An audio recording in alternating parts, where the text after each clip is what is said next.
Welcome, my friends. Welcome to my world.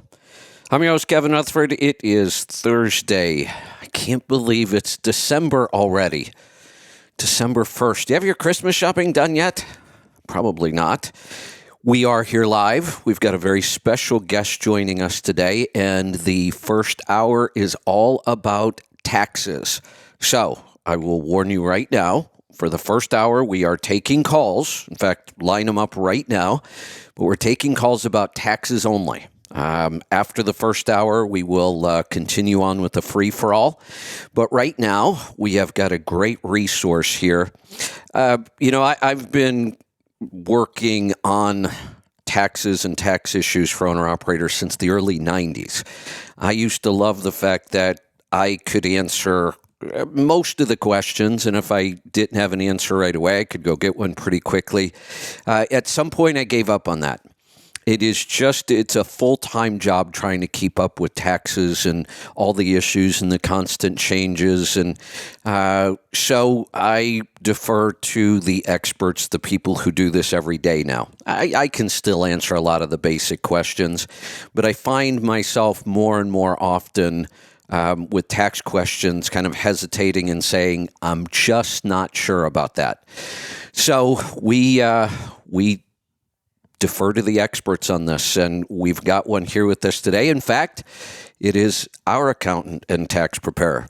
So if you've got tax questions, and I know you do, I get them all the time, call me up now. Now is your time. So we'll get started. I want to bring in Travis Adamson, and we'll talk about some things you should know, should be doing, and then we'll take specific questions. So go ahead and line those up. Phone lines are open. Calls are already starting to come in. That's awesome. 855-950-3835. Let's welcome in Travis. Travis, welcome.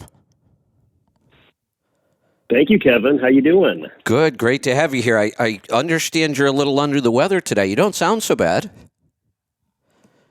Well, yeah, that's true. I'm getting over a cough. Hopefully I don't cough all over you and your listeners. But, yeah, that's true. But it could be intentional. You know, I've got kind of a nasally drone to begin with. So okay. Today, I'm getting over this cough. I'm trying to keep up with you. Got it. Extra thick and rich in voice. Got it. Okay. Well, don't worry about infecting us. I have masks on my earphones. Oh, good. And good. I'm positive that masks protect us from all this stuff. I'm sure of it. That's what we've been told. Yeah, that's what we've been told. We probably shouldn't get started on that, though, should we? We should probably talk about taxes because that's why we've got you here. Is this an episode of The Pit? Yeah. That's right. Yeah. So let's just jump right in. We've already got some calls, so we'll get to those. We've committed this first hour to just tax issues and tax questions. I'm sure you and I could fill the whole hour if we wanted to, but I would love to get to specific calls. Like I said there at the open, I used to love doing this. In fact, this topic was how I got started in radio. This was my first kind of invitation to go on a trucking radio show was to talk about taxes, and it's what I did for the first couple of years as a guest. But at some point, when our taxes got too complicated for me to keep up with, we started looking for somebody else, and then I just realized I just didn't have the time to keep up with this. It can get pretty complicated, and it wasn't. It just wasn't right for me to keep trying to answer these questions when I wasn't doing the research and I didn't know for sure. So I really appreciate you taking time out today and coming on and helping us. My pleasure. Glad to be here. So when it comes to and actually, we have two different groups we need to talk about. I think one these days is fairly simple, so let's start with that. Employee drivers in trucking. The last tax law change, President Trump's tax law change, really hurt company drivers. It wasn't intentional. They were really trying to simplify the tax code, and I really kind of like what they did, honestly. Got rid of all the crazy itemized deductions that were all over the place and, gave a bigger standard deduction. But the law of unintended consequences, it hurt trucking pretty bad. I mean, the per diem deduction for employee drivers was a very large deduction. For almost all of them, bigger than their mortgage interest, bigger than real estate tax, charitable contributions, many times bigger than all three put together. And it basically got wiped out, right? That's right. Yeah, it was a casualty of keeping the act revenue neutral. And they knew that there are certain industries that have these large unreimbursed employee expenses that, saves, just a sliver of taxpayers a lot of tax. But those went on the chopping block in exchange for kind of the business tax cuts that corporations and self-employed or S-corp owners received.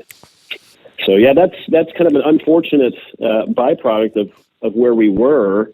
And so what we've seen is, you've seen more people get into the gig economy, right? Right. Because that's more rewarding now. Now they're going back the other way. That's a good point. Yeah. Making it harder. Yeah. I did a recording just about a half hour ago that'll show up later on the app. I try to do a commentary every day. I missed 2 days this week, so tried to make up for it a little today. And I talked about the gig economy laws that they're pushing so hard, even at the federal level now, really trying to regulate the gig economy. New York City just came out with a crazy proposition that actually creates a minimum wage for these people. They're totally screwing up what I think was an awesome opportunity for people. Nobody says you have to go do this to try to raise a family. But there are so many people who have found that this is a great way to add some in. And I do know people who are living on this. They're doing pretty well, actually, if they're good at it. And other people use it as a great supplemental income. You can't treat these people like employees. Some of them only work once a month.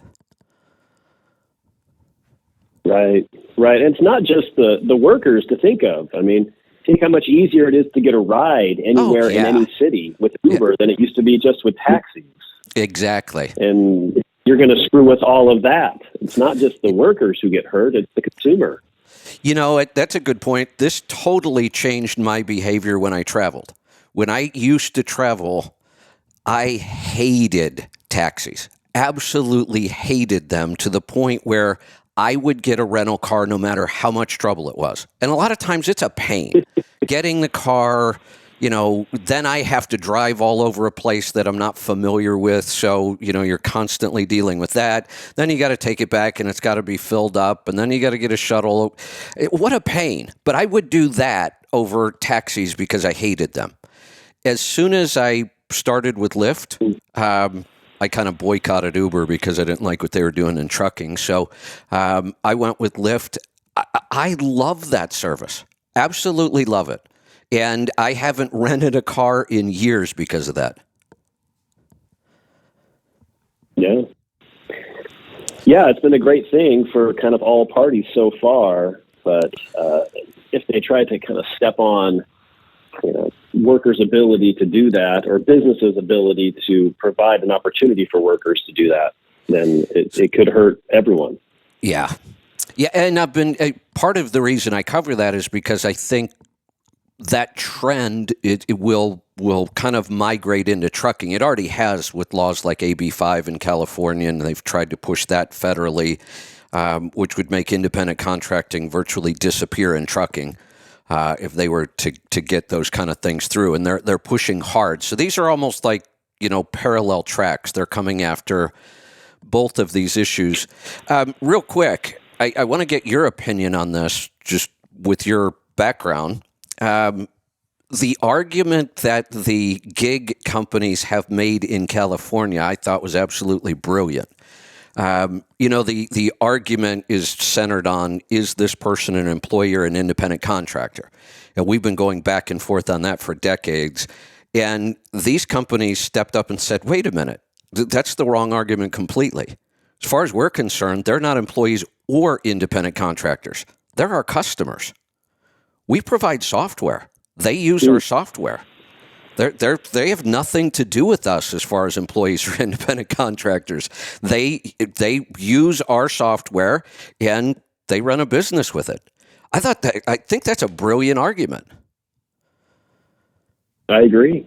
Yeah, I mean, let's get out of kind of the question it's always going to be a tough question, right? That Right. first question, independent contractor versus employee. There's all these factors to consider.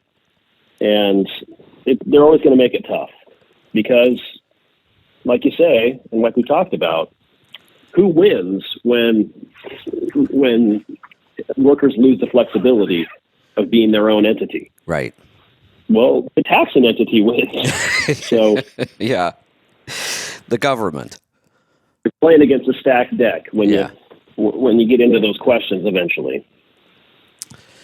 Yeah, absolutely. And it's not just the IRS. It's we have state agencies, we have workers' comp, we've got all these, and now you're talking about 48 different states, and the whole thing is a mess. We've got the 21 question test. We've got the Department of Labor trying to come up with their new definition, and it really is kind of a disaster. So I think if these gig companies can really push that argument that, look, they're neither one, they're just our customers. Yeah, no, I totally agree. It is a great place to start. All right. So what is there really to talk about when it comes to taxes and employee drivers? Anything we should know? I mean, if you can just get reimbursements is what I usually tell clients. Work with your employer to see if you can get tax-free reimbursements. That's really the only thing that you can do as a company driver, as a W-2 employee now with your expenses related to your business. You can start a different business where you might have some common expenses and deduct them, as, a self-employed driver. But if you're just a company driver, there's really no way for you to take advantage. Got it. So two really good points I want to cover there. One, the idea of per diem reimbursement. And there are a lot of carriers in trucking that do it. I wish we would see a lot more. I wish everybody would just go to it. We actually work with a company that promotes that and has software to make it easy to track. And, we're a big proponent of that. In essence, if a carrier does that, this tax law change actually became a huge benefit for employee drivers. They get the upgraded standard deduction, which was a good thing, but they traded off that big deduction of per diem. But if they can get it back as a reimbursement, it really is kind of a win for them at that point. Oh, definitely. Yeah, you'd rather have a tax-free reimbursement versus a deduction every time. Yeah, so you're giving the exact same advice I had. Get together with other drivers at your company. Start to talk to the company about a per diem program. Is there any big downside to the carrier doing this? I know it's a little more admin work. They've got to balance out that they lose a little bit of their deduction, right? Like they lose the 20%. Is that still correct? So if they paid it in wages, it would be 100% deductible. But if they pay it as per diem, it's only 80% deductible to the carrier. True. Yeah. Department of Transportation meals, you have the 80%. For 2021 and 2022, restaurant provided meals are 100% deductible. But going forward, you're going to look at an 80% deduction there.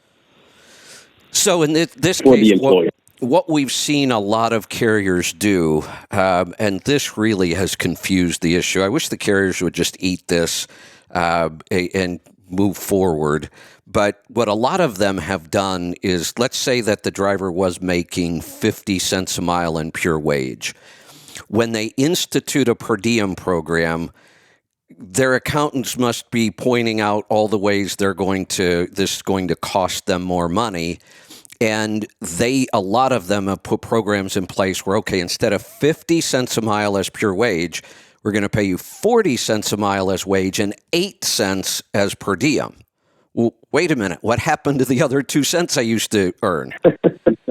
And they put out these, documents that show the driver how, well, yeah, you lost the 2 cents here, but you're going to make it up in taxes. And, well, some do and some don't. You can't make a blanket statement like that. It depends on everybody's tax situation. I have found that most of the time, if drivers have to give up 2 cents, it's usually not worth it. If they give up 1 cent, many times it's not a bad deal. If they have to give up nothing, it's a win. I wish the carriers would just, eat that little bit of extra cost, and you would think with the environment we've been in for decades with driver shortages, they would, but they still want to play around with that 1 and 2 cent difference. Yeah, the employers also, if they're having to pay out gross wages as a reimbursement, or as a component of compensation, they're having to pay payroll tax on that amount as well themselves. And so they're saving that when they switch to a reimbursement plan. And then the driver just has to provide documentation, right? Which they already do. That's kind of the only thing. And now they do. Now it's even automated. It used to be the driver filled out a physical logbook, turned that into the carrier. That becomes the carrier's documentation for their time away from home. Now it's all automated with the ELDs. There you go. So I wish we had more. So, pretty easy for the company driver. I wish we had more accountants advising trucking companies on why they should do more of this. But we can encourage the drivers to talk to your carriers about that. So if you have any questions about that, they can certainly call today. You brought up another point. I want to run something by you. I had a crazy idea about this. You mentioned if an employee driver had a business as well. This is obviously you can't just dig into the code and find a specific answer to this. I've tried. You got to interpret this. So I'd love to get your interpretation. Let's say, for example, we decided we wanted a sales force for what we do here to promote our services, and we market directly to the trucking world. What if we were to set up an opportunity for employee drivers to become independent advisors, consultants, marketers for our services? And we paid them a percentage or a commission for every new client they brought to us. So now when they're out on the road traveling, they're also traveling and promoting that business of theirs. Would that fly? It potentially could. And, the operative language in the Internal Revenue Code when it comes to deductible expenses is twofold: ordinary and necessary. Those are the two things you have to prove for your deduction, for your expense to be deductible. Ordinary meaning this is common in my industry, and necessary meaning I need to expend these funds for my business to be profitable long term. Okay. And so if we can make that argument that our expenditures out on the road are necessary for this business that I have, it's a question of, are these expenditures related mostly to this business or this other business? You're getting paid two ways while you're out on the road. Do we have to do some kind of a percentage split? Got it. We might need to on some. It depends how aggressive how you feel about proving out those two measures. Are they ordinary and necessary, and how related they are to each? Got it. Okay. And so it's not always it's a subjective measure, right? Yeah, like just about all the million pages of the IRS code. That's why we need to hire people like you to make those arguments for us. Well, and it's not even. The IRS has their own materials that they've printed to interpret the law, but the law is what it is, and the tax laws are passed by Congress. In the Internal Revenue Code, the IRS doesn't really have power to change that. They like to interpret it. They've been tasked with enforcing it. But when it comes down to it, you could disagree with the IRS's interpretation in some cases, and you would take it to a court and a judge to determine whose interpretation is actually correct. The IRS doesn't have a default that they're correct. They're not the ones who make the rules necessarily. Right. Yeah. Yeah. All right. It is. Interesting. Here was another opportunity we came up with. One was just kind of a, almost a sales rep kind of role where they would be selling our services. And, we could kind of make the argument, look, it's really hard to reach truck drivers. Advertisers struggle with it all the time. They come to us for that reason. What better way to reach them than being out on the road where they are every day? Mm-hmm.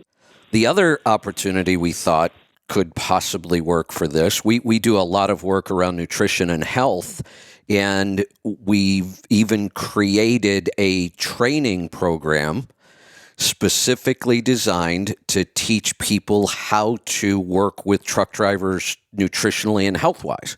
It's a whole different world. They're out on the road. Their food choices are very limited. It's a horribly unhealthy career. So what we do here, there's 3.5 million truck drivers on the road, and the majority of them are very unhealthy. We would never touch a tiny percentage of that doing what we do, but we could train other truck drivers to do that exact thing. They could be nutritional and health consultants, and they could do that while they're a full-time employee as a driver. This would be something they do on the side. And again, what better way to reach their clients than to be out there on the road with them every day? I think it's a case that can certainly be made. We might have to talk a little bit more about that then. All right, so I think we've kind of covered the company drivers. I thought it was going to be simple, but actually there might be some opportunities there. So let's move on to the independent contractors now. What are some of the big things you see as far as mistakes or missed opportunities? I think number one, and I'm sure you've gone over this many times, is choice of entity. Mm-hmm. Right? You got the S corp versus sole proprietor, and that's really your choice as an owner operator. Is, are you going to be a sole proprietor, or are you going to set up an LLC, tax as an S corporation, pay yourself a W-2 wage, and then take draws as well? That's a big one, and there's some major savings there. Things can go. Sometimes it's not as cut and dry, the question of whether to be a sole proprietor versus an S corporation. It depends on everyone's situation. But typically, the more you're earning, the more that the S corporation makes sense. And certainly, the more, I guess the delta between what you're earning and what your wage is, right? Yes. Yeah. How much you're actually working. Because if you're not working very much, but your business is very profitable, well, then S corporation makes a ton of sense. I always give an example of this. When I had my fleet of trucks, I got to the point they were leased to FedEx. I had been doing it for a couple of decades. I had really good drivers. I had a really good shop.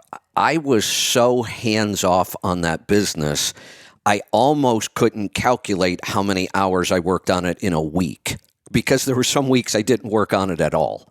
It ran itself. Right. And yet it generated on most years somewhere between 75 and 100,000 in profit. And I don't know where this ever came from, but so many accountants I talked to wanted to do some 50-50 split all the time. And I'm like, well, what's the logic behind that? The way I read it, it's based on how much time I work in the corporation. And I said, I barely work an hour a week if I average it out. I said, I think I'd be pretty safe taking 10,000 of that 100 as a salary. And they were shocked. They didn't even want to hear that. Was I wrong? No, you're not wrong. I mean, that is the principle, is you need to pay yourself a reasonable compensation. And that is what it is. Sometimes accountants and CPAs can become a little bit risk averse and worried that they don't want to have that conversation. And so paying a very low wage, like in the case where you were, might invite scrutiny, and then you might have to have the conversation of what is reasonable. In your case, there's plenty of evidence that you were paying a reasonable wage. It's just having that conversation that got them scared. Yeah, that's kind of their job, though, isn't it? Yeah, it is. Yeah. And look, win or lose, it's their job. I'm not saying you have to guarantee me you can win this argument, but you have to at least be willing to go make it.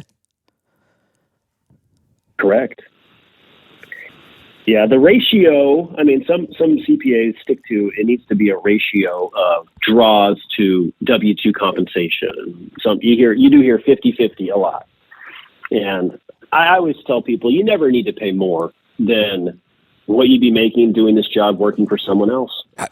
That's the ceiling on your compensation as an S corporation owner. I'd love to hear that. That's why we worked with you. That was my point. And here's the thing. It's so easy to calculate that in trucking, probably is in most industries. I mean, truck drivers mostly get paid by the mile. We know how many miles you put on last year. Here's the average that a driver makes. I certainly wouldn't pay any more than that. Like you said, that's the ceiling. That's the ceiling. Yeah.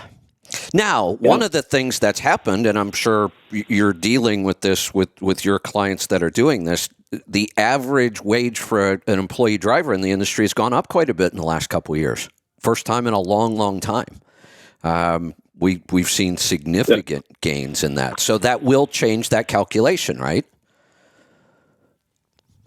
Oh, yeah. Yeah, I mean, it's not something you can just kind of set and forget.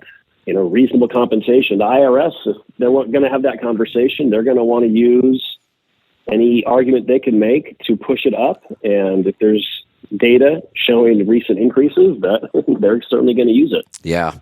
Yeah. So the general idea here, without getting too deep into the weeds, is that as a taxpayer, we would like to pay ourselves the smallest wage we can get away with.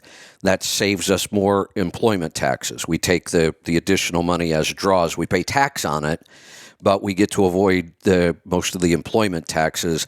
The IRS, on the other hand, wants to make their argument that we should be taking more as a salary because that's their job to try to get as much blood out of us as they can, right? Right. And these days, after that Tax Cuts and Jobs Act that we discussed earlier in 2017 with President Trump, it's twofold, the savings. By keeping your wage as low as you can, as is reasonable, you're saving Social Security and Medicare tax by converting some of your compensation or some of your earnings from compensation into draws. But the other thing to consider is there's this qualified business income deduction that was created in 2018 as a result of that act, which is 20% of your K-1 earnings if you're an S corporation owner, or your net earnings if you're a sole proprietor. That's right. And so the lower your W-2 and the higher your K-1, the larger that deduction becomes because it's 20% of the K-1. And so if you're paying too much in wages, if you're paying more than is reasonable, then you're paying too much employment tax, and you're also missing out on that qualified business income deduction. That's important. That's a big deal. You're right. That's some of the new stuff that, even though I tried to dig into that and read as much as I could at the time, because I just don't keep up with this stuff every day, it's really hard. That's a great point. So let's kind of wrap this one up, again, without getting too deep into the details. The thing here, this could be a huge opportunity. Maybe one of, and I'm sure that's why you focused on it first, maybe one of the biggest missed opportunities if you haven't explored this yet. You may find that, and let's explain why we need to make sure that we get a big enough savings. I mean, we could look at everybody and say, if we made you an S corp, there would be savings tax-wise, right? But the question is, can we offset the expenses of having? Maybe not. Well, yeah, I guess you're right. You can't make blanket statements about anything in taxes, but there's a good chance we could look at most owner-operators and say, well, sure, if we had an S corp, we could save you some money. In some cases, though, it might not be enough to overcome the expenses of having the corporation, correct? Yeah, there's always that cost benefit that we look at when clients are kind of looking at this decision. And a few things that go into it, like you say, there's the cost of filing an S corporation tax return, which is much more involved than a sole proprietor Schedule C. There's more accounting. The trade-off to there being more accounting to that is, in my experience, the IRS is less likely to scrutinize the expenses on an S corporation tax return because you have to tie that out. There has to be some accounting that goes into what's on that profit and loss statement. There's a balance sheet that gets reported on that tax return. You can't just make something up and throw it onto an S corporation expense listing. But a sole proprietor literally can. I mean, a sole proprietor puts the income and the expenses, and there's no tie out of cash or debt or anything else. And so if you wanted to cheat, it's much easier to do on a sole proprietor tax return. And so as a result, those get scrutinized more often. That's a good point. And even, like you say, even one of the places the IRS may have to go to investigate, bank accounts, we never recommend this, but there's no reason, and I'm sure a lot of, independent contractors do it. You can mix and mingle all your money, right? I mean, you can use one checking account to run your personal life and your business if you're not incorporated. I would, you can, but the risk with doing that, even as a sole proprietor, is the IRS saying, this isn't a business, this is a hobby. Therefore, none of your expenses are deductible. And so I would never recommend that, and I'm sure you wouldn't either. Yeah, we don't either. There's another whole rabbit hole. We could go down the whole hobby versus business thing. I think we'll skip that one for right now. Yeah, we always want to make business activities look as business-like as they can. Yeah. Make sure, go out there and get a dedicated bank account. Go out there and get business cards printed up. Yeah. Make sure you're holding yourself out there as open for business and, attempting to make a profit here. That type of thing. Yeah. So I guess here would be my advice. I'll see if you agree with this. If you haven't explored this with your tax preparer, or even if you have, maybe you should go back and revisit it again. Get them to give you a definitive answer on would this make sense for you or not. And I would say if your accountant seems to be afraid of this or really discourages you without even running any numbers, you should probably get a second opinion, right? Possibly. There are a couple instances where I think it's a little bit counterintuitive, but it might not make sense to switch to an S corp, or at least not switch as soon as someone else would. That would be if you have a W-2 job already, where your earnings are over the Social Security wage base, and so your self-employment tax as a sole proprietor is only going to be the Medicare portion. Okay. And you're limited to only 2.9%. Then the savings are not going to be as dramatic in an S corp setting. That makes sense. So that would slow down the change. Another thing that I've run across is if a sole proprietor is employing his or her own children that are minors, there's a tax break specifically for sole proprietors that allows them to pay them wages with no employment taxes, no FICA tax. And so that could be a benefit that can save a lot of money. Where if their children are working in their business, sole proprietor makes a little bit more sense, potentially. Got it. At least for longer. That is an awesome segue, because my second question was actually about paying your children to work in your business. I wanted you to cover this. That was a great way to tie in the two. So this gets a little more complicated now, because now if you're an owner-operator and you have kids and you'd like them to work in your business, which I highly recommend, I think there are a lot of benefits to doing this, tax-wise and otherwise. But now you should probably have a meeting with your tax preparer to say, look, we want to maximize our tax deductions here. Which makes more sense? Should we be an S Corp and then not be able to get that advantage of paying our children without a bunch of taxes in there? Or should we skip the S Corp and pay our kids instead? And we can come to some conclusions, but you've got to run a lot of numbers, right? You do. The other thing is, the savings to me, this is one of my favorite potential tax saving strategies, is employing your children in your business. Mine too. Because, number one, you're reducing self-employment tax. You're taking that income and you're moving it from you into your children's tax bracket. And if this is their only income, it's often going to be at 0% tax, right? Right. Because they have a standard deduction of $12,000 and change every year they can earn without even having to file a tax return. Mm-hmm. So you're saving the income tax from your tax bracket down to what's likely a 0% rate. You're saving the self-employment tax, 15% generally. And now you've got, so that's probably a 30% plus savings just there. And then what I love to recommend to clients who are doing this is, now that your child who's working in your business has a W-2, they may not even need to file a tax return. Let's say it's only $10,000 a year. Then they have earned income. Yes. And earned income is necessary to contribute to a Roth IRA. So if you can get a 13-year-old to start maxing out a Roth IRA and can start doing that at that age, that's money that will never be taxed. Ever. And so it's just the holy grail of tax savings. It's hard to get across to people how big of a deal that is. We spent years trying to help people understand the difference between their Roth contributions and their traditional contributions.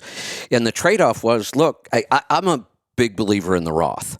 It's the only way you get some money tax-free. Every other retirement account, it's just tax deferred. You're going to pay tax on all of it at some point. With the Roth, your earnings are tax-free. The problem with it is people really balk at making that contribution when they get no benefit from it today. Well, what do you mean I have to put that money in there and lock it up and I can't get at it and yet I get no tax break? Well, you do. You're just not getting it now. But if you have some patience, you're getting a much bigger break. Well, in this scenario, we can forget all of that trade-off. There's no trade-off. The child doesn't need a tax deduction. They're not paying any tax on this money anyway. And we can now get it into this retirement account where they will never pay tax on the money or the earnings. Yeah, I can't say enough about it. It's probably the best tax break I can think of, with all things considered. And then I like to go a step further. One, we don't want to just pencil whip this. We don't want to say your child's working for you when they're really not. I know a lot of people do that, and it'd be really hard for the IRS to prove or disprove a lot of that. My point is, though, really take advantage of this. What a great way to build a relationship with your child, spend more time with them, and teach them about business and money. Right. I mean, the potential earnings from those lessons at a young age might outstrip the tax savings from the Roth IRA over their career. Yeah, get kids I will involved. say, like you said, you can't just force this because it's such a great tax break. The IRS knows it's a great tax break, and they know it's 100% legal. Not just legal; it's encouraged. It's been written into the tax code so that people will employ their children. The government thinks this is something to be encouraged here. And so the IRS says, okay, that's fine. You can do it. But if you're going to take advantage of this, you better be doing it. Right. So it will get scrutinized more often than, One of the things I did when I had children that I could do this with and paid them, their first job every time they sat down to work was to create a log of their work. That was part of their job. You have to document the work you do, and that created the paper trail if I was ever audited. No, here's exactly what they were doing that day, and part of their job is documenting it. Yeah, for sure. So definitely need the documentation of something like this. I would also recommend pay them, as they're working. Don't kind of just let them work and then pay them at the end of the year. Good point. That looks a little bit fishy. Yeah. Yeah. So anything you can do to kind of shore up your documentation and. Yeah, I would even say, and I'll see what you think about this, rather than some sort of a salary or a set amount, really pay them for the work they do, whether it's hourly or piece or whatever system you want to come up with. But that would seem to me to strengthen that they're only getting paid when they're actually working. Oh, definitely. Yeah, you want to pay them just like you would anyone else, as far as the rate and that, the hours and then you want to document that. If you do that, you're going to be just fine. Just to give people an example of the power of this, and we should probably talk about this too, age-appropriate work and that kind of thing. Of course, like everything else in the IRS, it's open to interpretation. We started paying our kids. I started paying when they were 7, 8, 9, right in that area, and they would file paperwork and do things like that, and it seemed age-appropriate to me. We showed them where if they made just $75 a month doing this work, and that's pretty darn reasonable. We're not even coming close to the limits we could have pushed on this. But we showed them where, look, if we just take this entire $75 and it goes into your Roth, and we do this until you're 18, we pay you, that money goes in, and let's say it never goes above $75 a month. And when you turn 19 and we can't do this anymore, you go out and get your own job or your own career. If all you do is continue that $75 a month till retirement, we did some basic calculations using the S&P 500 as the investment, and these kids would retire with like $6 million. Yeah, it's powerful. It was incredible how powerful it was because they start so early with this. Yeah, definitely. So real quick, age-appropriate work. You want to cover that one? Yeah, I mean, it's just like anything else with the IRS. It's got to be something that we can defend, something that we'd have to sit across potentially a table from an auditor and say, here's why we do this. Here's why it's ordinary and necessary. I would have to pay someone else X dollars to do this work. I can get a discount by employing my child who's already there. I don't have to worry about them showing up for work, or I don't have to, you can make a case for yourself as to, here's why I've hired my child. Here's why it makes sense for the business to hire my child from a profitability standpoint. And if you can prove that, then you're going to be okay. I like that argument. I like that one a lot. That one makes a lot of sense. I would try to give somewhat of an example. I would say, it's probably not reasonable to think that your 6-year-old helped you rebuild the engine in your truck, but it's certainly reasonable that a 10-year-old helps you wash the truck and, brings tools to your or whatever. Yeah. Yeah. So there's a lot of opportunity there. And if I remember right, it's children, grandchildren, stepchildren, and foster children. Is that right? I believe so. I'd have to double check to be sure. Yeah, same here. All right. So we've got some calls. I don't want to keep you longer than an hour today. So do we want to go to calls? Do we want to cover some more potential opportunities? Any other big ones you can think of? So that was a big one as a sole proprietor.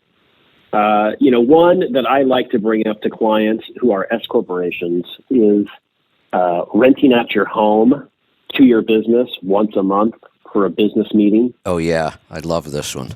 Taking advantage of the Augusta rule, where you can rent out your home up to 14 days a year, and you're not allowed to treat it as a rental property. If you live in the house for over 14 days as a residence, and then you rent it out for fewer than 14 days or fewer, then the income is not taxable, and the rental related expenses are not deductible.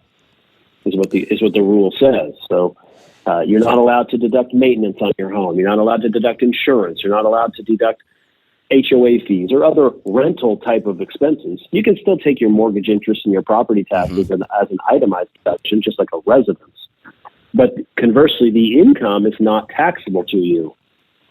Now, it's still deductible in your business, in your S corporation. Right. But no income on the personal side. That was That's one a powerful deduction. That was one I was not aware of at all when we started working with you, and you helped us implement that one. And the savings are pretty incredible. After you kind of introduced me to this, I went and did some digging on it, and I was fascinated by, you called it the Augusta rule, and I'm pretty sure I know why, the Masters, right? That's correct. So when you think about it, if there's a big event in your town and you could rent out your home for a week for $3,000 a night, and you can get $20,000 every year, that is tax-free income. Yeah. That's how it's written up in the rules. Yeah. So people who live near big annual events like the Masters or the Kentucky Derby or things like that should absolutely be looking at this. The other one I thought was interesting was when the Olympics come around. Yeah, that's another one. Sturgis. Oh, yeah. Maybe. There you go. Yeah. Another big one.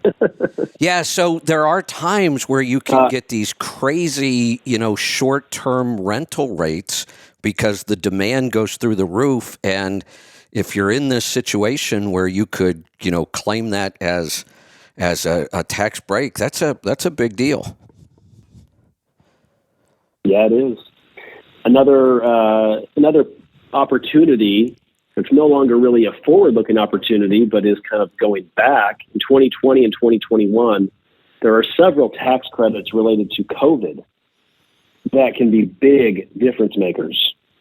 Sole proprietors often miss out on the paid sick and family leave credits that could be taken on the 1040 if you had to miss work because you had COVID, or you were seeking a diagnosis, or you were quarantining, or doing such for a family member, or if you had to miss work because a child of yours had a daycare or a school that was closed due to COVID or COVID precautions. There's a formula that multiplies your self-employment earnings times some rates and the number of days that you had to miss. And there's maximums on the days, but I've seen these credits be huge for people who had to miss substantial time. And so that's something that you could go back and look at and amend a tax return if you had to miss work due to COVID and you made some pretty good, self-employment earnings as a sole proprietor. Now, if you're an S-Corp owner or you're a company driver, that's taken care of through payroll. It's not done on the 1040. But for self-employed, or even if you're a partner in a partnership that has self-employment income, then that's a big credit for 2020 and 2021 tax years. Excellent. So a couple things come to mind. One, we've got calls, so I want to get to them. Two, I'd love to give, real actionable advice when we talk about this. You and I could go on and on about this. I mean, we have barely scratched the surface.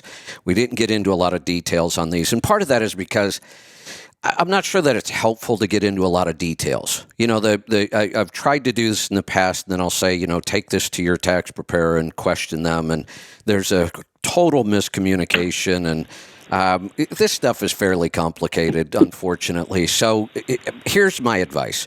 Go to your tax preparer. Ask them, what opportunities am I missing? Just like we did with you today.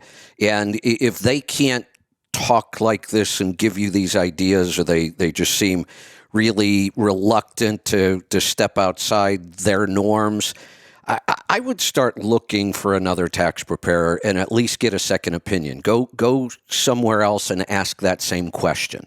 Look at my tax return and what opportunities am I missing? You just covered thousands and thousands of dollars in potential savings. And it's been my experience that most accountants just don't do this kind of stuff.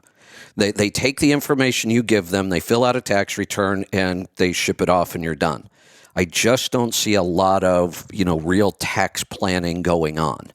And especially if you're in business, you should be doing this kind of tax planning at least once a year, in my opinion. So I would say go talk to your tax preparer. If you don't get these kind of answers, then you should get a second opinion. The other thing I'd like to say, because a lot of this really is good information, when we have guests on and we just run out of time, there's just so much to talk about. We've started doing things, we're calling them mini-series. So I'll kind of put you on the spot and ask you, could we continue this with part 2 or 3 at some point, or however long it takes us to cover this stuff better? I would be thrilled at that opportunity, Kevin. Thanks. Excellent. I think we have just completed or booked another mini series. Then I love that. All right, so we'll work on those details. We can. The nice thing about it is we can work around your schedule, and we'll get this done. And then we have on our app now, we're able to separate out mini series. So if people want to learn about taxes, they can go listen to it at their leisure. So I'd love that. What do you say we take some phone calls? Yeah, let's roll some calls. All right, let's go to John in Minnesota. John, welcome. Hi, Kevin. I have some other questions if you want to bring me back in the second hour, but Sure. My tax question is personal vehicle miles. The deduction on that, and can you include the gas that you bought on that trip with the personal vehicle miles? So I don't know if you want me to take that, Kevin. Yeah. Why don't you just kind of cover that issue? I mean, you can answer his question specifically, but I'm sure you have a lot to say about that deduction in particular. You bet. So, John, I imagine you're talking in the context of a owner-operator, not a company driver, W-2 employee, correct? That is correct. I'm sorry I didn't explain that. And so in that case, yeah, you can deduct miles put on your vehicle that are related to your business, but you have to choose one or the other. You can take the mileage rate, which changes every year. The IRS sets it, for the coming year. Sometimes they change it throughout the year. There's wild swings in costs, but they take that mileage rate, multiply it by the miles, and that encompasses depreciation, fuel, insurance, tires, repairs, washing, etc. So that's all in one. Any idea what that rate is right now? Oh, it's like 62 cents or something right now. Oh, I want to say. Yeah. So that'll easily they change it. It's been 55, 58, 57, and then it jumped up this last year once gas prices and fuel prices went up. So, yeah, you can, and in my experience, the mileage rate typically works out better if you're not using your vehicle very often, or let's say you're like me and you have a older sedan that you're going to run until forever. The actual cost of operating that is actually pretty low, right? If you have a 1991 Toyota Tercel and it's still running and you paid $3,100 for it, the actual cost, depreciation, and et cetera, is going to pale in comparison to the IRS mileage rate, which is a average rate for kind of the average vehicle.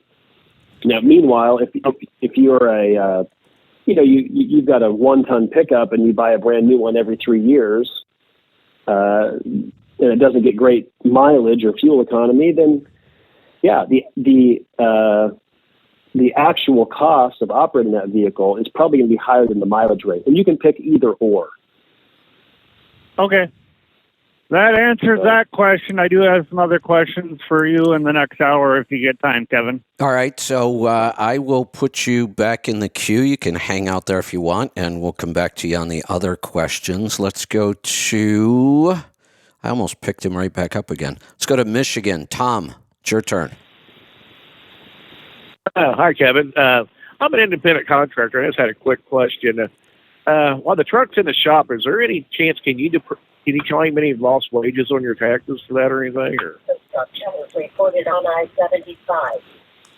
So if you're a cash basis taxpayer, Tom, then you're going to include the cash earned and deduct the cash paid for expenses, but you're not allowed to take any kind of deduction for lost time. It's just you don't have income, for the time that you're not working.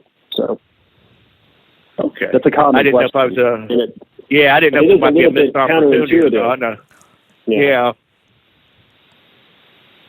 Okay. Well, I appreciate that. Thank you. You gentlemen have a good afternoon. You're welcome. Thanks for the call.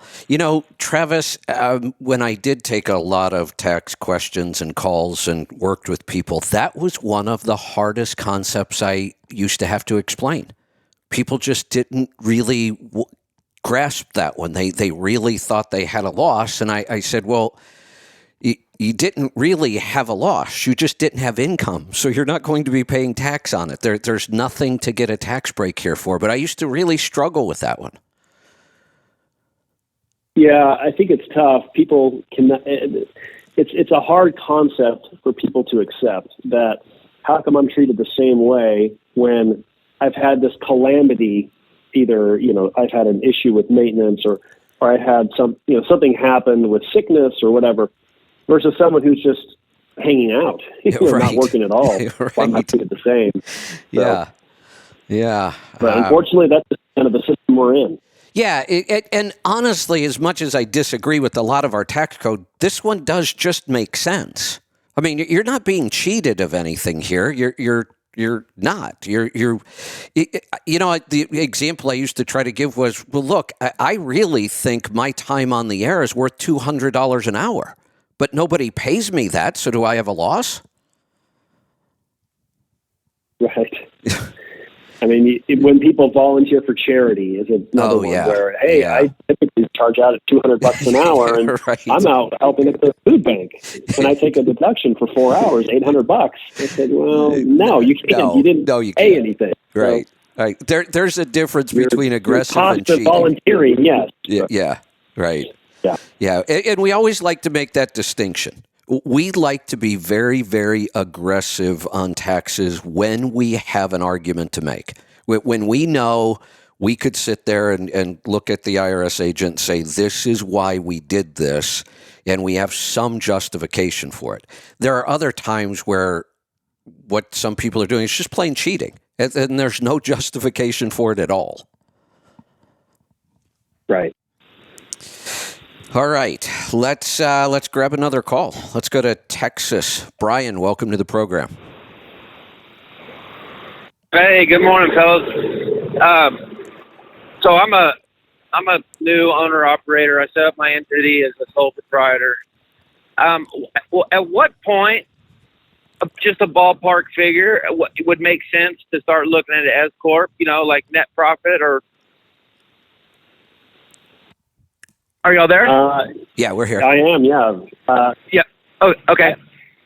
I would say, generally speaking, first of all, if you set up a sole proprietor business, I would first of all recommend that you set up an LLC in your state.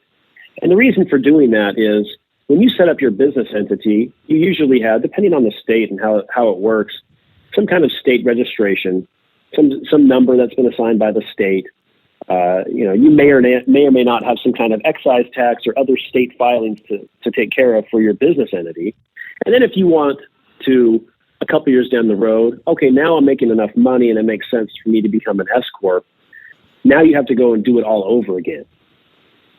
Well, if you set up an LLC with your state, that LLC can midstream, 2 to 3 years or whenever, it can make the election with the IRS to be taxed as an S Corp without changing the underlying entity or having to set up a new one. So you don't change anything with your state, but you can be taxed as an S corporation with the feds. So I'd recommend that, number one. And then with the compensation level, I typically say, you have to do payroll as an S corporation owner. And if you're not doing that before, because you're just the only person in the business, you don't have any other employees, that's a significant change. And then you have to file an S corporation tax return. So I tell people, you need to be saving at least $3,000 in tax savings for you to make up for the additional administrative headache and cost of filing an S corporation tax return and filing payroll and jumping through all those hoops.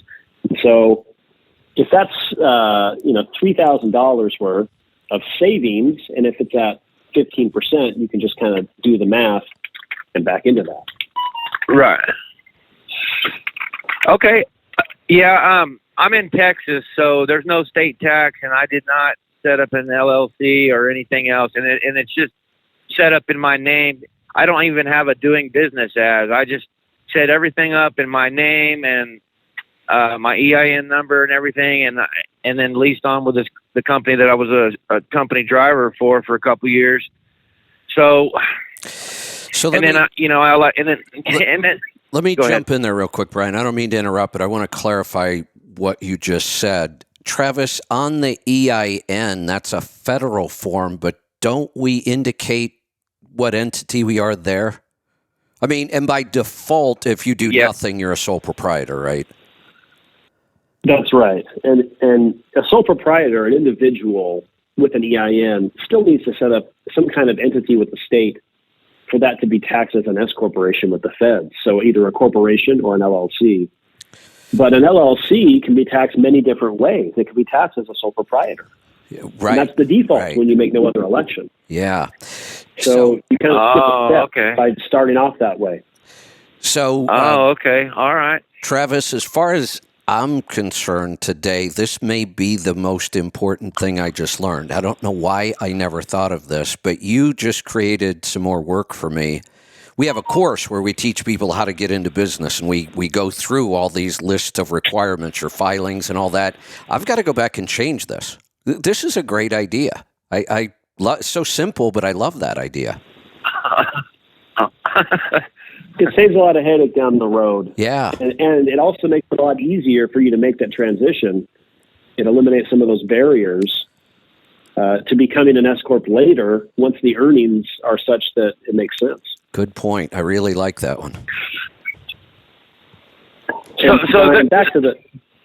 Go ahead. So there's not like Go ahead. Back to the numbers that you're asking about earnings.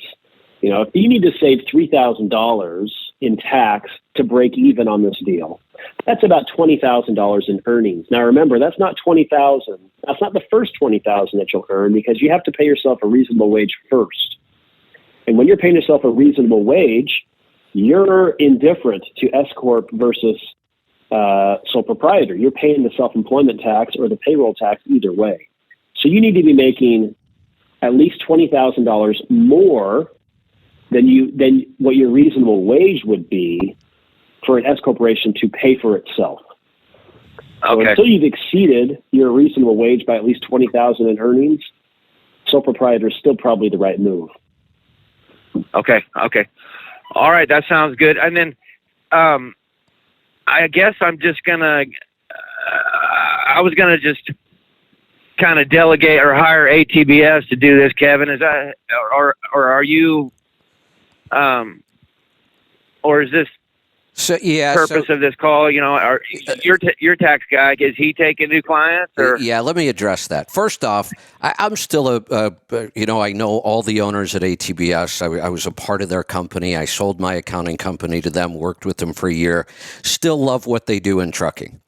I've said over the years that they're big enough that sometimes you get lost in their system. Sometimes you end up with a rep or whatever they're calling them, that isn't all that great, and it can kind of be a struggle. Sometimes your accounting doesn't get done right. Sometimes you don't get that close personal attention. Now, if you're with them, absolutely go to them and ask them all these questions. But as big as they are, sometimes you can get lost. They tend to work a lot with lease purchase because they market through the carrier directly with a lot of carriers that have lease purchase. They have big numbers, great company. I love what they do. But the kind of people we want to work with, the owner-operators we want to work with, are almost at the opposite end of that spectrum. We want to work with the top 5% of earners. I mean, that's always our goal, to get the people that listen and follow us to become that top 5%. And at that point, I would say ATBS is not your best choice. And Travis, you and I didn't talk a lot about this, but we do have a form. We tried to make this as easy as possible so that we have a form you can go fill out. You answer the questions. Travis's office will get that form, and then that starts the process. Correct, Travis? Did I get that right? That's right. Yeah, I think it's right there on your website. And there's some questions that you can fill out and send it our way. Blake in our office heads up kind of our trucking services. He's kind of probably our premier expert in the field. And he'd probably reach out if someone wanted to. Blake is excellent to work with, okay, by the way. He really is. Okay, could you give me some kind of a ballpark estimate on what, like partnering up with y'all would run me a year, or?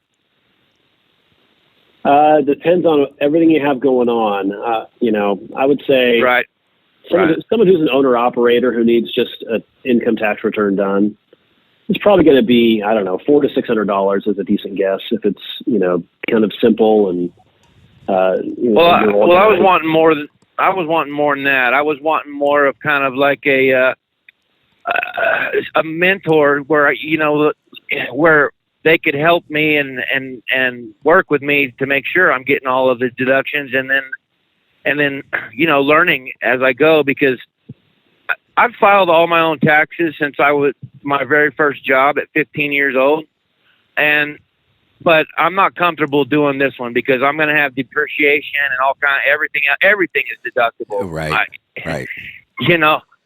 And I've been, I'm on profit gauges, Kevin. I pay for it. I track everything. I have your whole system. Your whole system, and bought your program and all that, and I've got the folder and everything. But I still need. And I've talked to ATBS on the phone a few times, and I just wasn't comfortable with them. I mean, it's like I said, they have their place in the industry, and I'm glad they exist. They've helped a lot of people. I will still recommend some people go there. You would not be somebody I would recommend. You're already doing your own accounting, which is what you should do. If you want to be successful, you need to know your own numbers. Don't let somebody else put them in because you won't understand them. You're already doing that. So for you to partner with Travis makes much more sense. And, the opportunities are there. You can set up, meetings and calls to go over this stuff. And I think this is a much better fit for you. Yeah, like a concierge kind of service is what I'm looking for. Just a mentor, everything, and I'll pay whatever. But so this, I just went into business in August 1st. And so I will have W-2, and I'm waiting for that. I'm waiting until after January where I'm going to have my W-2 for half the year, and then I want to get this ball rolling. Does that sound like a plan, Travis, or should I start it now? Or it's hard to get in contact early and let us know kind of what you need, and we can kind of set up a personalized plan to see what's best. Okay, and you said all this info's on your website, Kevin. Where at exactly? Yeah, let me give you a couple ways that you can find this, and we'll try to come up with a couple more ways to make it easy. Right now, you can go to letstruck.com. If you hover over the Listen tab at the top, you'll see tax questionnaire. click on it there. The other opportunities, it's actually a little easier to find if you are a member of Trucking Tribe or Healthy Tribe. We have a post there about this, and I'm trying to keep it at the top. I keep moving it back up to the top while we're talking about this. So if you're on either one of those, that's the easiest place to find it. You'll see a very handsome shot of Travis there, and click on that. It'll take you to the questionnaire. Yeah, okay, I see it right now. I'm not very active on either one. I am a member, but cool. All right, well, I will. Thanks for taking my call and for your time, both of y'all, and yeah, let's just keep on trucking, right? Excellent, love it. All right, take care. Travis, you are a popular guy today. The phone calls have just kind of exploded. Are you okay on time? I mean, we don't want to keep you too long. Yeah, I can stick around for another few minutes. You bet. Okay, let's try to get through some more. Oh, hold on. I just tried to put John back on. John, it's not your turn yet. We are going to go to Kansas. Joe, welcome to the program. Hey, thanks for taking my call, Kevin. I have a simple question. It's I've been an owner-operator, company driver, now company driver again now. But I just wanted the opinion on the last presidential election. They were talking about postcard taxes, and everybody was excited. Nobody really got a lot of information as to exactly what they were talking about. But I just wondered if what y'all thought about that. I'll jump in real quick. In a sense, for a lot of taxpayers now, I think they almost could create a form that would be about the size of a postcard because of some of those tax law changes. I don't think that really exists. But all they were talking about was a very simplified form where, because you're not taking a bunch of itemized deductions anymore, that we could really simplify a tax form for most W-2 employees. Travis, I'm sure you have more to add to that. Yeah, I mean, the form itself these days isn't super complicated, certainly if you're not itemizing. But what they've got, there's always talk, certainly when you get into election season, there's always talk of, we're going to simplify the tax code. We're going to streamline everything. And it sounds really good, and it sounds even better to me, because the reason the tax code, the Internal Revenue Code, is, thicker than the Bible is because people have tried things and they come up with, various strategies that get flagged, and the IRS says, wait, hold on a second. We don't agree with this. Let's make a rule. And so these rules all exist to kind of head off these different strategies, usually. And if you got rid of all those rules, well, now you could be as creative as you want. So, the more simplified it becomes, the more opportunities there are to come up with some kind of strategy. Well, the way I understood it, the reason everybody was complaining that wanted to not do that was because it wasn't fair. Well, forget the word fair. That word drives me crazy. Although one of the best tax proposals I've ever seen is called the fair tax, I still just don't like the word. There's never going to be anything about paying taxes that will be fair. Honestly, here's the way I see it, and it's never going to happen, but we pay taxes to support a government for the things that we want government to do. Part of the problem is government is doing way more than they should be doing, but even set that aside. If that's the case, we pay taxes to support a government because we need services. One, either try to come up with some system where the more services you use, the more tax you have to pay, which is unbelievably complicated, or you just say, look, we all just pay the same amount. Whatever it is, pick the number, we all have to pay it every year. That would be the only fair way. I don't really think any of our tax code's ever going to be fair. Here's the other thing to remember.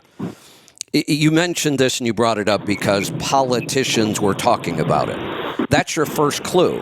99% of the politicians probably can't fill out their own tax return. They don't even understand the tax code, but they know it makes for great talking points.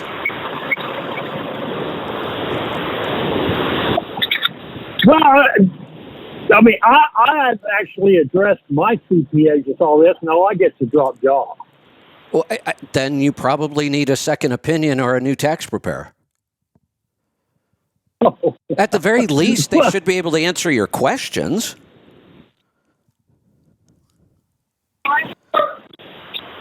Well, it just seemed to me like if you're renting, you're working at McDonald's, you're working at KFC, because these people, they're all working three different fast food joints. Yeah, they already know what they make. End it.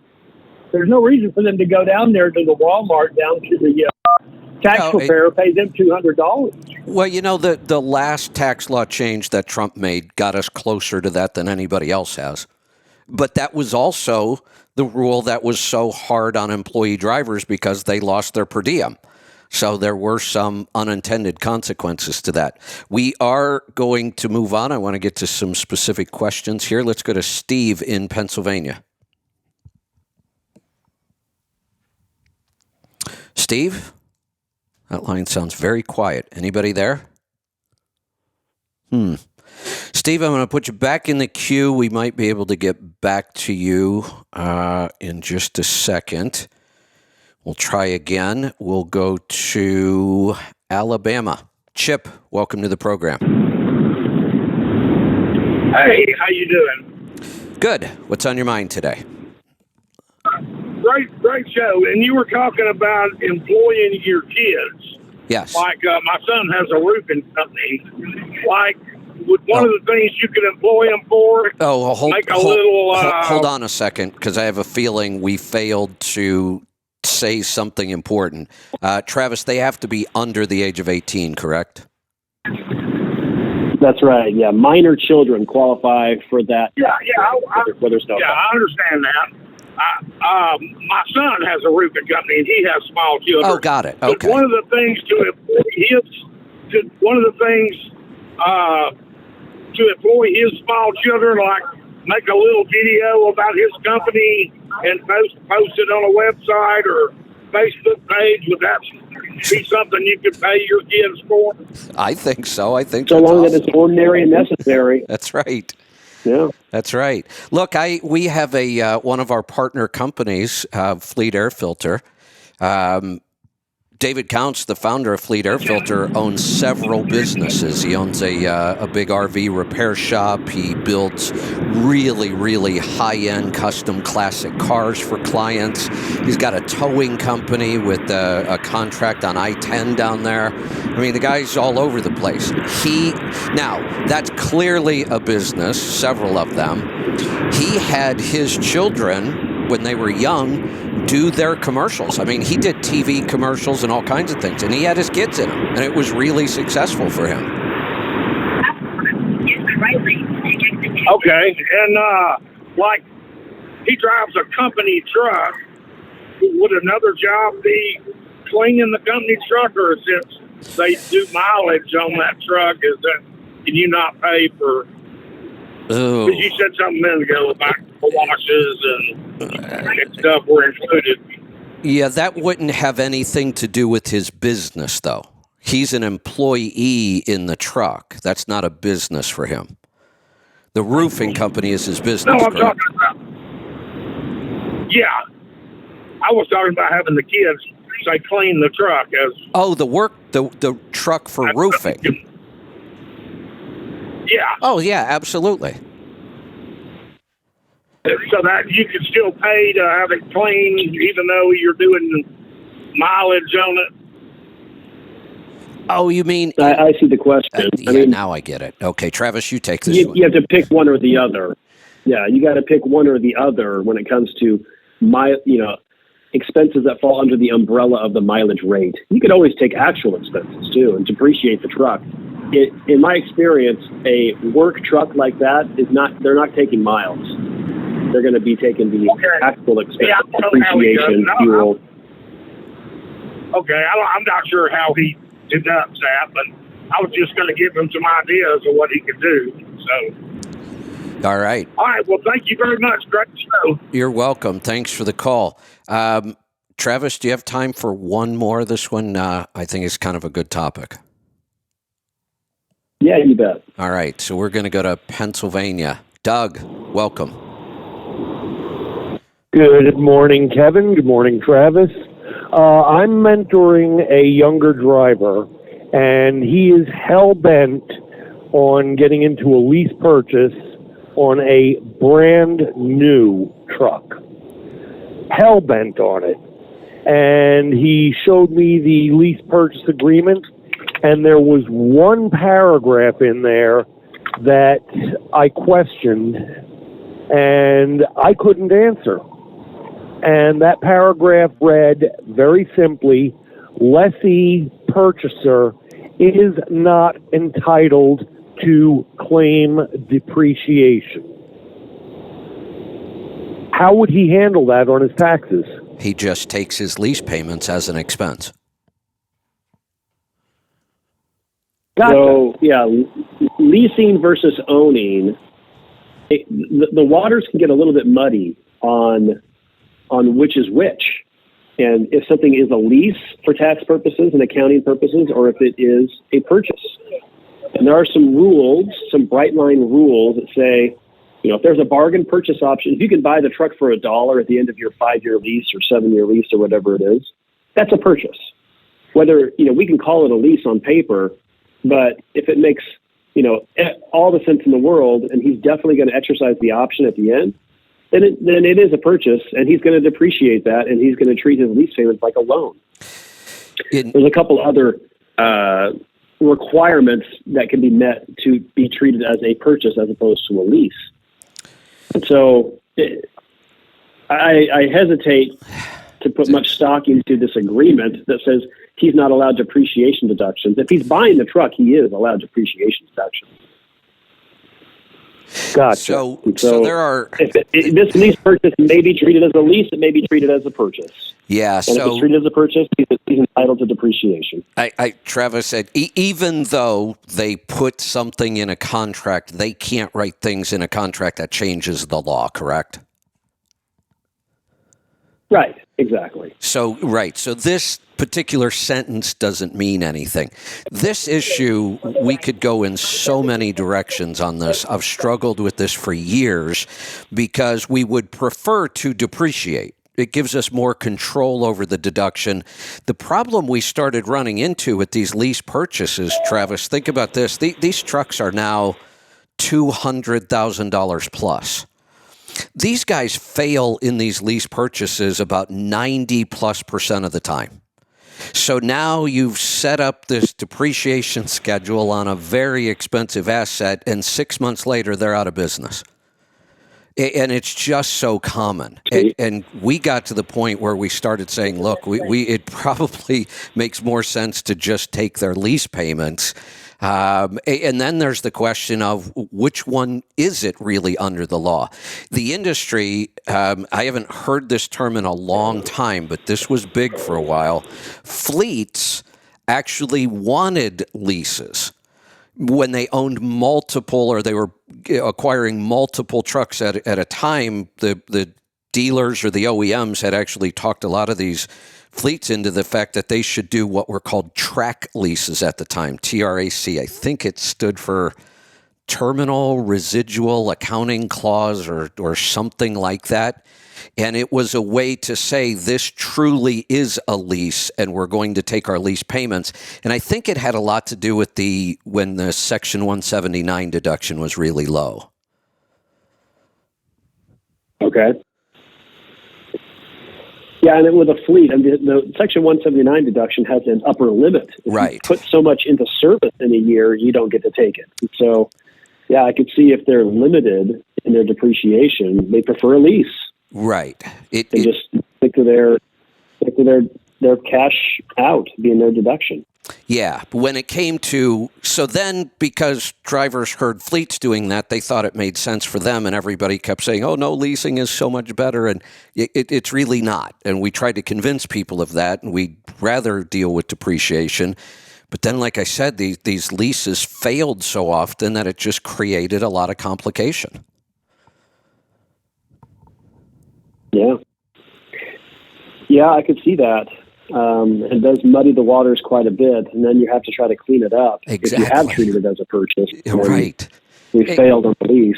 And of course, when you explain to these guys, well, we could take the Section 179 deduction and virtually have you pay no tax this year, but then they fail before that year is even up. It was just a mess. Right. Does that help, Doug? Yeah. Hey, makes it clear as mud. I have another piece of advice, though, that I think is more important. Because you're right, this is never going to be clear. It's never been clear. It's never going to be clear. It's kind of a mess, actually. Here's my advice. You're mentoring him. Are you charging him? Not at all. Okay.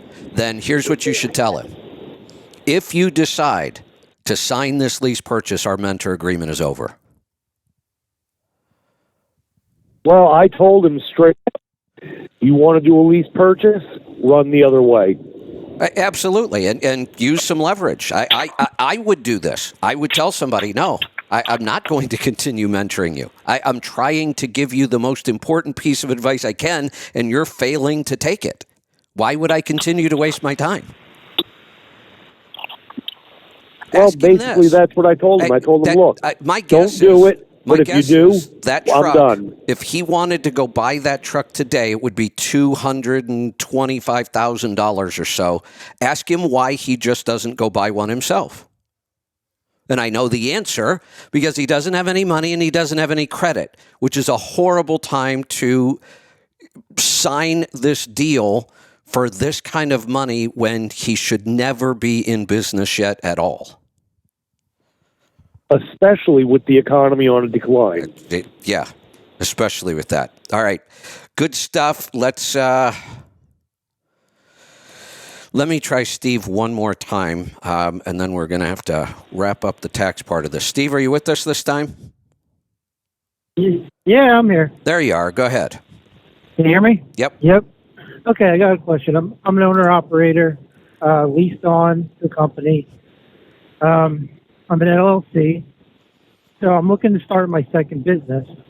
So the money I take from this to start the second business, how is that looked at with the IRS? How do I label that in profit gauges? How is that money transferred? Well, so as far as profit gauges go, I'll handle that for you. You basically ignore it in profit gauges because it's profit. That, I mean, if you're spending it somewhere else, it's obviously profit from this business. So there is no accounting for it in your trucking business other than it was passed on to you personally. Now you decide what you're going to do with that money personally, and I'll let Travis pick it up from there.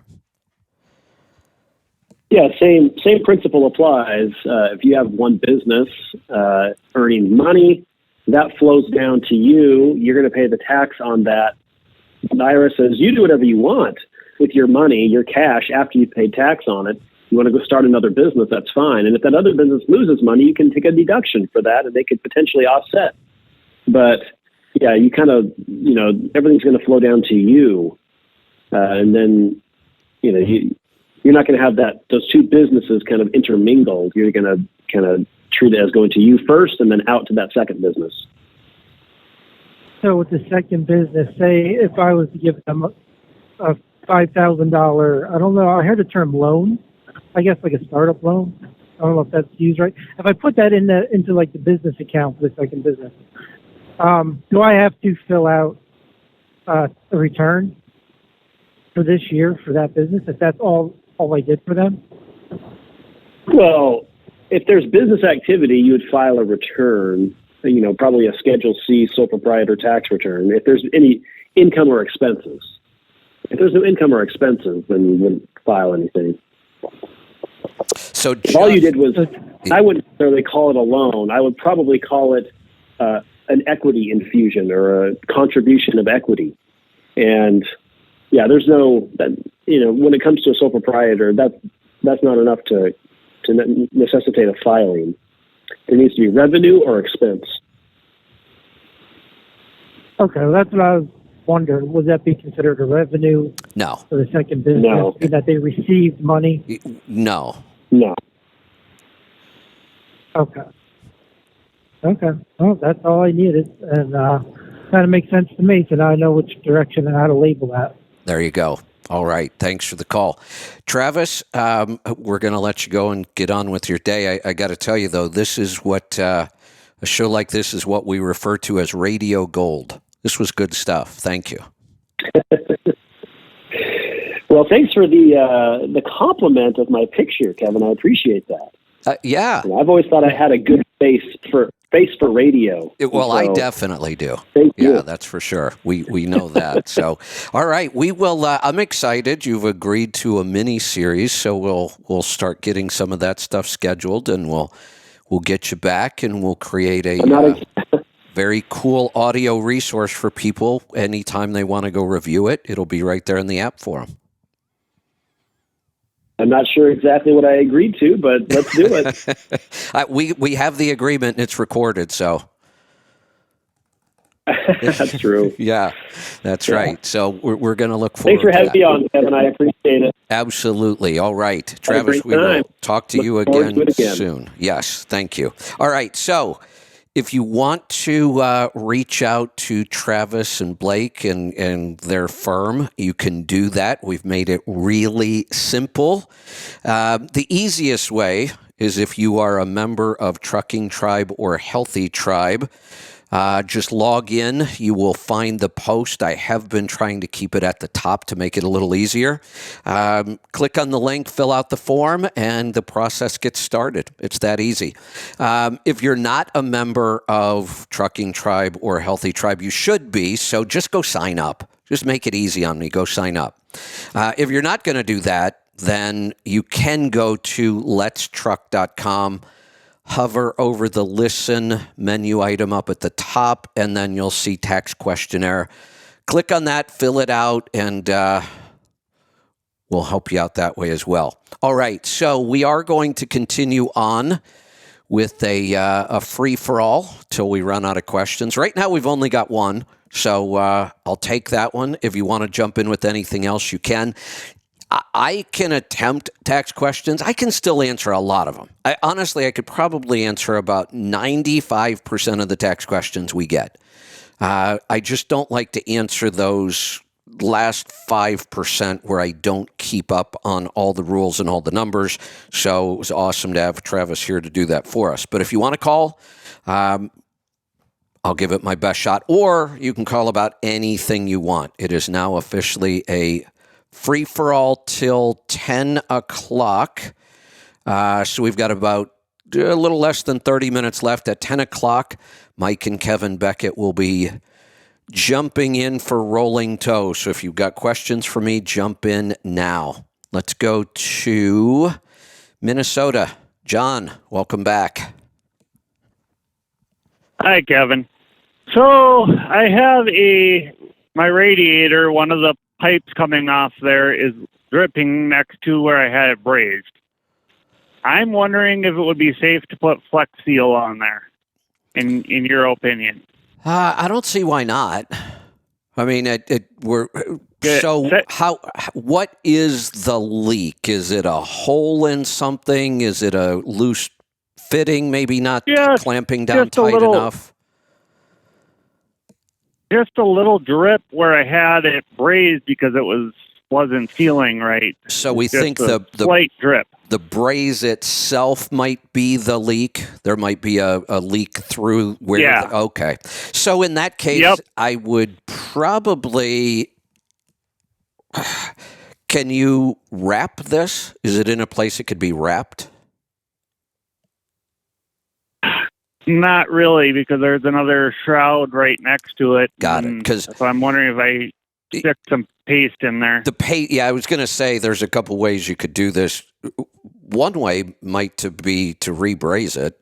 That would probably be my first choice, to rebraze it. It probably wouldn't be that hard.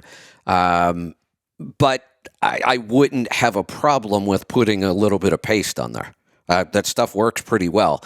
The better fix, when you can do it, if you're looking for something that holds even better. This one doesn't sound like it's now.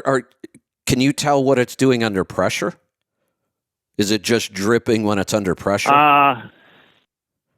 Yeah, it's okay. It's not leaking when it's sitting there, and then it's just dripping when it's under pressure. So that's a pretty and I'm minor leak, and I'm replacing the radiator in the spring because I don't want to completely. I want to road salt, so I just want to hold off a little while longer. That makes sense. So, slap some paste on there; it should work just fine. Yeah. The other thing was, I was going to tell you to set a alarm 20 minutes before the Beckett's needed to come on, because of the last two shows. I kind of always forgot. Forget. I know. But other than that, fair tax now, and have a good weekend. Have a good holiday. Absolutely. Thanks for the call. Let's go to South Carolina. Terrence, welcome to the program. What's up, Kev? I was great having Travis on there for that info. I'm a company driver, but I mean, that's real good for everyone else to hear all that stuff. Those guys are so good. Well, the whole idea, and I've kicked this around ever since 2016 or 17, whenever they passed that Trump's new tax plan. We kicked around the idea of creating an opportunity for company drivers to have that business, even though they're an employee, to have a business where we could get the per diem deduction back, plus a whole bunch of other deductions. And it sounds like Travis thinks that could be legitimate, so we may pursue that. When I had my trucking thing, I had a guy. We were S Co-op, was like four of us together, and we had a guy in Brooklyn. Tim, this guy was unbelievable. I mean, he was so up on everything. The amount of money that that we were able to save, and get was rightfully ours was amazing. But I give those guys a lot of credit. I just didn't have the patience and the time. Yeah, I Travis, to me, when it comes to taxes, he's like a street fighter. He'll get down in the trenches there and fight for what he thinks is right, and he's pretty aggressive, but he's aggressive on things he can back up, that he can make a reasonable, legitimate argument why we did it. And the biggest thing with that, a lot of people don't realize, is it's first of all, he even says it's interpretation, and second of all, is documenting it and being able to prove it, like you said, writing stuff down with your kids and all. The second thing with that is to me is consistency until the tax laws change. You know what I mean? If you're consistent with your taxes all along, your chances of getting orders are slim to none. But the minute you say, all of a sudden, boom, you just explode this big thing on that, it's going to pop up as a red flag. Yeah, when I first started doing taxes, we had the reason we were able to grow that business so fast, even though I had no real accounting or tax background, I was mostly self-taught, was and I'd love to say that I developed this idea myself. I didn't. I found a local tax preparer at the time. I was new as an owner-operator. I had been through 3 or 4 tax preparers in my first 3 years in business, and I wasn't happy with any of them. And then I found this guy. And he had come up with this really aggressive scenario based on the 2-check system. You know how we've talked about there used to be a lot of owner-operator opportunities where you actually got hired by the company as an employee, and then they rented your truck from you. So in essence, you were an employee. That was big in call carrying. It was. It was big in. It was big in the areas where unions were stronger. I actually. I actually had that. I had a contract like that for a while. I was being paid as an employee by the union, and had the truck being leased to them. So he took that idea, and he said, "Well, even if the company doesn't do 2 checks, What if we did it in our accounting? What if we show this amount of money goes to the driver being paid to drive the truck, and we show this percentage goes to rental of the equipment? And the advantage to that was, at the time, the tax law did not clarify the fact that rental was what they considered, what's the term that they use? Passive. Rental income was considered passive income. It was supposed to be for real estate. And today still, rental income from real estate is considered passive. You report it on your Schedule E instead of C, and you pay taxes on it, but you don't pay all the employment taxes because it's passive. He took that one step further and said, we're going to do it whether the company splits the check or not, and we're going to consider this rental income for the truck as passive income. Well, I took that idea, crazy, sad part to the story. The guy ended up committing suicide, the tax preparer that developed this. And he had actually become a really good friend of ours. Everybody in my family at the time was owner-operators. He was still doing taxes by hand. This was in the 90s. And wow. I can remember every year we used to have kind of like a little party at my house. He would come over to the house and all of us would be there with our tax returns, and he would actually sit there and hand fill out the tax returns. And then, like I said, the guy committed suicide. It was kind of tragic. But so I took that idea and said, wait a minute, there is a huge savings here for owner-operators. Even back then, and we're talking about owner-operators making $30,000, $35,000, $40,000 net back then. It wasn't a lot of money at the time. We were saving people about $4,000 a year. That's 10% of what they were making. That was huge. And back then, that was their fuel cost. And when we got a new client, the first thing we did was go back and amend their last 3 years' returns. We used to get them $10,000 to $12,000 back. Right. Nice. Then eventually the IRS came out and clarified and said, oh, no, hold on. This rental thing only applies to real estate. Every other rental of anything is a business, and it's not passive. It's active income, and it's got to go on the Schedule C. We did that for, I'll bet, 15 years or more, almost 20. Before the IRS finally. That's nice, though. Yeah, I mean, we saved a lot of people a lot of money. They'll end up getting it back somehow, though. Yeah, of course. Yeah, they always do. And then we'll come up with ways to get around that. Yep. All right. I got a question about like inheritance. My mom passed away last year. But before she passed, she had set up the accounts for me and my brother. We were on the accounts. Okay. Now we used some of that money. Now, do I got to claim that as income? No. Here's the interesting thing about inheritance. This is a really confusing part of the tax code because it's opposite of almost every other part of the tax code. In 99% of the tax code, the person receiving money is the one that has to worry about how it's handled for taxes, not in inheritance. The person receiving the money never pays tax. It's the person giving the money that might have a problem. I think, I don't even keep up with this because I've never had to deal with this on a tax return. I understood it. I still understand it really well because it was a big part of the CFP training. We had to understand estate taxes and inheritance on really if the estate is worth less than $3 million, I don't think anybody has to even mess with any of this. Okay. That money to you, the inheritance is just completely tax-free. Again, like I said earlier, you can almost never make blanket statements on taxes. If part of the inheritance involved retirement accounts, and that does happen, retirement accounts can be transferred at that time, there could be tax consequences there. If if property, Yeah, see, that's what I got too. I got one of them. then the easiest We way got all of that. Yeah. You want a good tax preparer to look this over.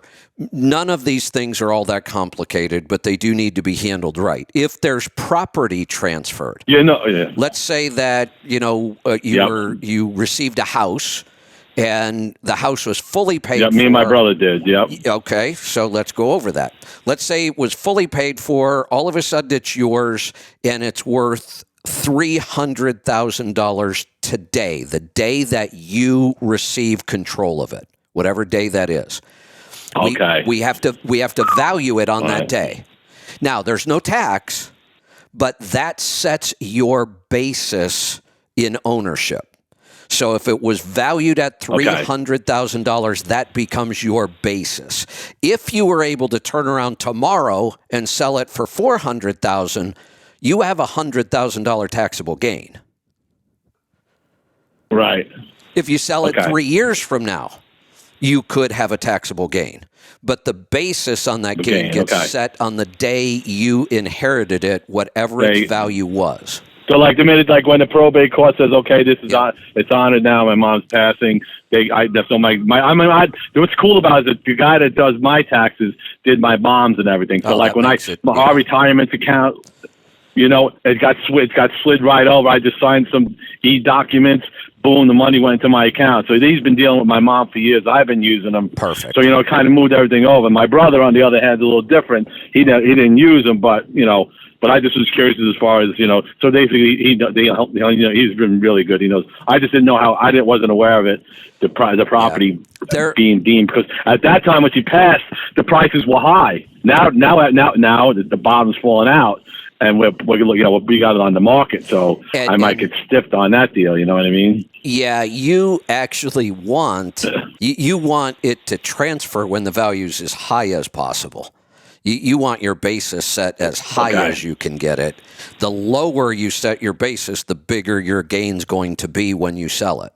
Gain's going to be. Right. Okay, cool. So basically back then, they just go back to that date and, when we received it, boom, whatever the fair market value of the property was. Yep. And that's the basis. Okay, cool. All right. I appreciate it, man. I said I knew I'm not worried about.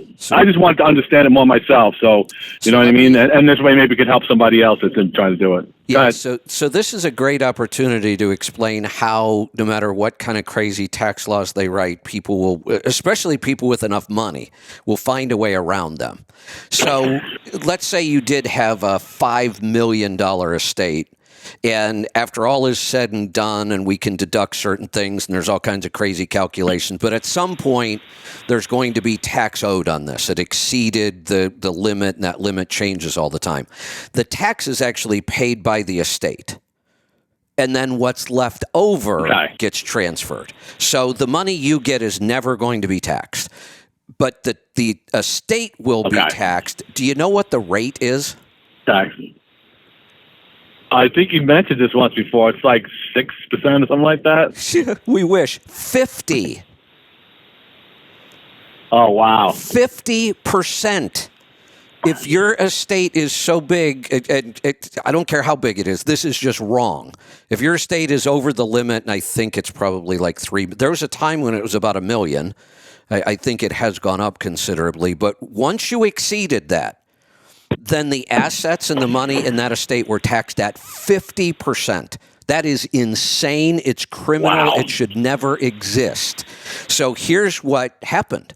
I actually had a partner. I partnered with a guy who was a financial planner while I was going through to become a financial planner. I partnered with him. He did all of our financial planning. His day job, he worked for Mass Mutual, a big insurance company. And what he did was he sold these crazy high-dollar insurance policies. Insurance, when you get money from a life insurance policy, that's never taxable. So if you are the beneficiary, so in this case, if your mom had a $10 million estate and she's getting close to the end of her life, she would go to one of these insurance companies and she would pay them millions of dollars in premiums to get a $10 million insurance policy to cover her estate, and you would try to work it out as close as possible that the insurance company got enough money to make it worth it for them. But basically, you turned the estate into a giant insurance policy, and then the government got nothing. Wow. The insurance company made a bunch of money. That's amazing. Yeah, the heirs get all of their money with no taxes, and the only people that got screwed was the government. Imagine that. Yeah. That's the way it should be, but we can't go there. And because all right, I'll let some because these policies were so high dollar, my partner was getting pretty damn wealthy. His bonus every year, I used to just wait for January to see what it was he was going to buy with his bonus that year. Many times it was just some high-end car. You know, he'd go buy a $75,000 car because that was his year-end bonus. Nice. Yeah. Nice. Yeah. Everybody made out. I'll let someone else go. Thanks, Kev. I appreciate it. There you go. I appreciate it, man. Hopefully you help somebody else. Yep. Take care. Let's go to Iowa. Brandy, welcome to the program. Thank you, Kevin. I had a question about your December 8th merger. And I ask, and not just because I want to complain about anything. I really don't care what you charge me for what I'm getting. I get more value than, but with the two mergers, there are two different fees. And so it's, $3 each for each trucking tribe and healthy tribe. I just kind of wondered what was going to happen with that. Yeah, so the merger won't happen on December 8th. The start of it will. You'll start to see changes in both sites, but they will stay separate sites for a little while. And that may be a month, that may be 2 months, probably won't be much longer than that. So that's the first thing. There's not going to be any major differences in much of anything on December 8th, except the way the site looks in the navigation. That's our first step, to start working on that navigation so that when we merge the two sites, it's really, really easy to do. You can almost just forget the $3 fee for each site. That will probably just disappear completely. And what we will create is a tiered system. And we're still working all this out. There may be, just off the top of my head, there may be 3 price levels. Well, 4 if we throw in free. There will become a free membership to that site again, like it used to be. So if people want only a little bit of information, there'll be a free option they can join. And we'll leave that free option there as long as we don't end up with a ton of headaches with trolls again. I mean, that's the only reason we charge. Now we're going to be charging because we're going to be providing so much more value with this new site, but we also want to give a free option. So there'll be a free option. There'll be a very small paid option where you have access to the sites, but maybe not all of the information. There may be a mid-level, and then there may be a high level where you get all kinds of value from us, specials on radio shows. There's a whole list of things we're going to be offering. So it's probably going to be like a 3 or 4 tiered pricing structure where we combine a lot of, at one of these levels, you'll have access to all of our courses free. And some of our courses are hundreds of dollars each. So, the fact that we're going to put it all in there, make it free at this level, and then there will be a free level and then probably something in between. Okay. I just wanted to be invested in it, and I just thought what you're charging for what I get is definitely, you can charge a lot more, and I don't really want to get anything for free, and I would love to just keep I appreciate doing what I'm doing, but I'd certainly give more. Yeah, we really do appreciate that, and we've actually had that request from a lot of people. that they want to pay more. What an awesome thing to have happen. And we'll make that available. But when you think of Netflix and Fox and all these other ones, they charge so much more, and you don't even use them all. So I use your show every day. So it makes only sense to the value equal to theirs. So one of the other things that, and I really do appreciate that. I just feel like we're really blessed with a tribe that understands that, and it helps us do what we do. One of the other things that will be happening is, just like the website will have a free option for a certain amount of access and information, the radio shows, all of our shows, my show, all the other shows, there will be a free option where you can listen to some of the shows, but then there will be a paid option that will get you access to more things. And we don't have the details yet. Maybe it's these mini-series that we do. Maybe there'll be just an hour a day of live free-for-all that's free for everybody, but our more specialized shows are charged. This change that's coming is much more than just a change to the two tribes. It is a revamp of our entire business model. And one of the things we do have to do, now that we're off Sirius, we don't have that big platform, we do have to monetize this. I mean, I kind of committed to this first year. We would try not to make any changes. We wouldn't raise prices. We wouldn't start charging for things that used to be free. And after I've seen what happened to our revenue in the first year, I have a responsibility to the company and to our clients and listeners. This has to remain profitable, or we can't keep doing it. So we do need, now that I've seen a year, and we've been able to make it through a year, even though our revenue went down pretty significantly because we had cash. But I can't keep burning through the cash. So we've got to make some changes. They're not going to be big. I mean, we have big enough numbers. We don't have to charge everybody a lot. We can make this. Our goal, and this is pretty subjective, but our goal is whatever you're paying us, I want to make sure you get 10 times that back in value. Right. Yeah. Well, I support, small businesses and always want to keep them going. So if they need, just like you said the other day, that you don't mind supporting, I can't remember what it was, but Elon Musk. I feel the same way. I paid his $8 a month for the blue check. Yeah, $8. And I could care less about that blue check. Yeah. Yeah, I just want to support what he's doing. Exactly. That's the same way. I feel the same way. All right. Got to let you go. I have got to wrap this up. Sorry, I have 2 callers left. This is the one day right now in my schedule that I really, well, I shouldn't say I can't go over. I'm going to go over a couple minutes. But the last couple weeks I've been going over 10 or 15 minutes, and I know that's a little hard on the Beckett's when they're sitting there waiting. So we are going to wrap this up.